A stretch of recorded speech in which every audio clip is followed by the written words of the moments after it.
राधे राधे, हरे कृष्णा। आप सभी का दिन शुभ हो। प्रिय श्रोताओं, आज आप सुनेंगे सठ तिला एकादशी की पावन कथा।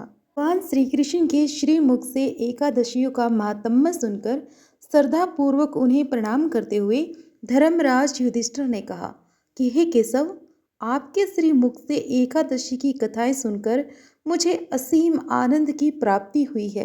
हे मधुसूदन, कृपा कर अन्य एकादशियों का महात्म्य सुनाने की भी आप कृपा करें।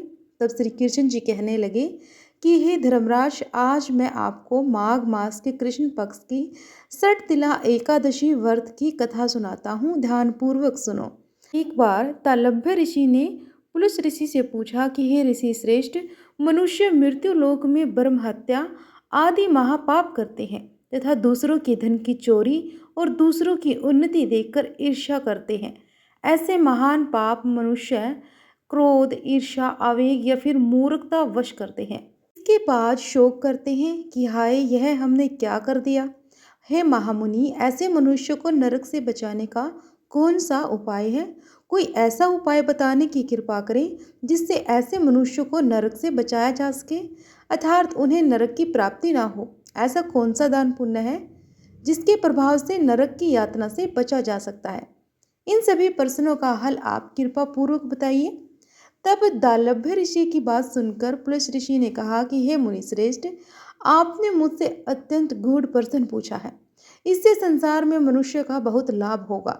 जिस रहस्य को इंद्र आदि देवता नहीं जान पाए, वह रहस्य आज मैं आपको अवश्य ही बताऊंगा। माघ मास आने पर मनुष्य को स्नान आदि से शुद्ध रहना चाहिए एवं इंद्रियों को वश में करके तथा काम, क्रोध, लोभ, मोह, ईर्ष्या तथा अहंकार आदि से सर्वत्र बचना चाहिए। पुष्य नक्षत्र में गोबर, कपास, तिल मिलाकर उपले बनाने चाहिए।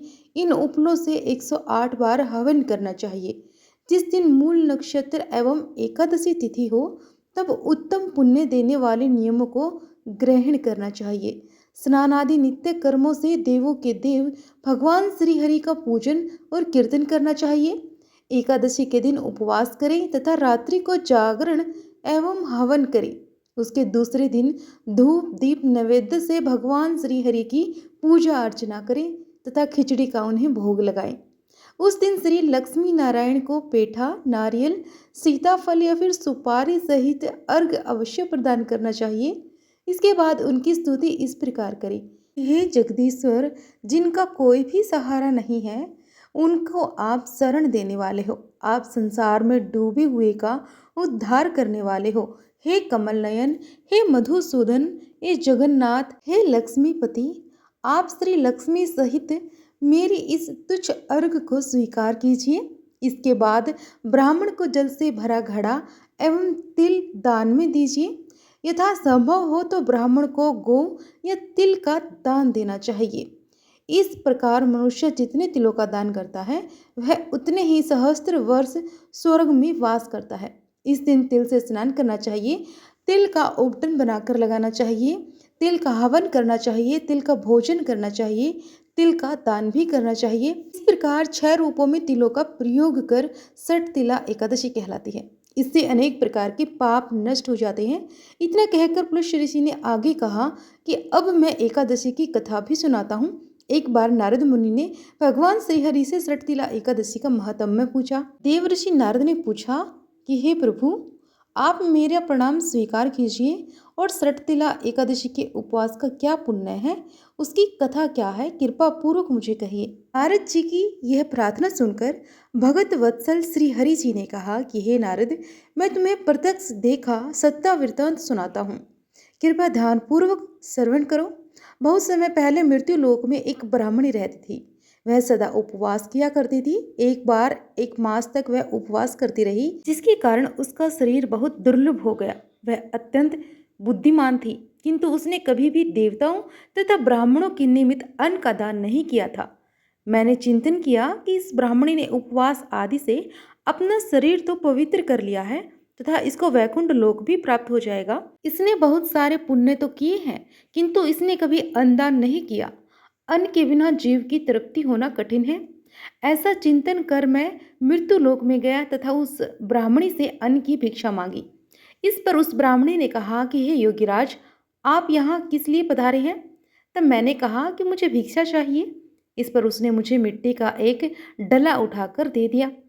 मैं उस मिट्टी के डले को लेकर स्वर्गलोक वापस लौट आया और कुछ समय बीतने पर वह ब्राह्मणी शरीर त्याग कर स्वर्गलोक को आई।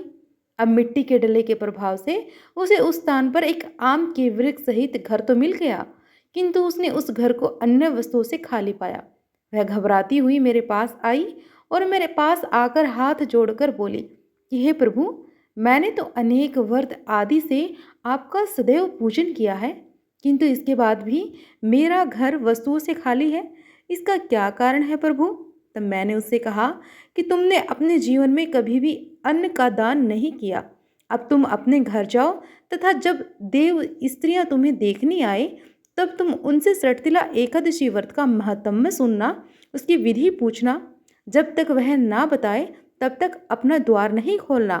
अब प्रभु के ऐसे वचन सुनकर वह अपने घर गई तथा जब देव पत्नियां आई तथा द्वार खोलने के लिए कहने लगी, तब उस ब्राह्मणी ने कहा कि यदि आप मुझे देखने आई हैं तो पहले मुझे सटतिला एकादशी का महत्म्य बताइए।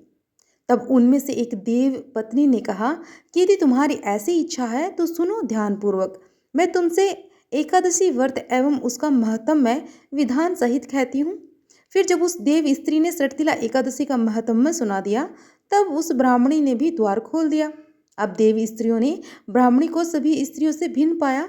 उस ब्राह्मणी ने भी देवी स्त्रियों के कहे अनुसार सटतिला एकादशी का उपवास किया तथा उसके प्रभाव से उसका घर धन धान्य से भर गया।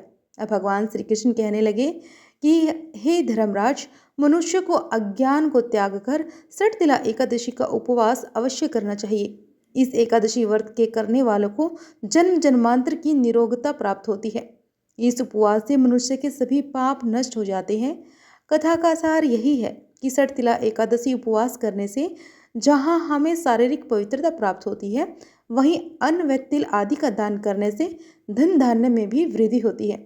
और इससे यह भी सिद्ध होता है कि मनुष्य अपने जीवन काल में जो और जैसा जैसा दान करता है, शरीर त्यागने के पश्चात उसे वैसा ही फल भी प्राप्त होता है। इसीलिए धार्मिक कार्यों के साथ साथ हमें दान भी अवश्य देना चाहिए। शास्त्रों में भी वर्णित है कि बिना दान किए कोई भी धार्मिक कार्य संपन्न नहीं होता है। भगवान श्री कृष्ण जी धर्मराज युधिष्ठिर को सटतिला एकादशी का महत्म्य सुनाकर वहीं अंतर्धन हो जाते हैं।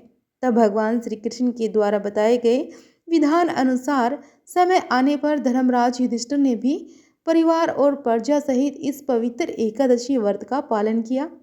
तो यह थी सटतिला एकादशी व्रत की कथा। आपको कैसी लगी हमें कमेंट बॉक्स में अवश्य बताएं। पसंद आए तो लाइक और शेयर करें। अगर आप हमारे चैनल पर नए हैं तो चैनल को सब्सक्राइब करना बिल्कुल भी ना भूलें। जय श्री हरि।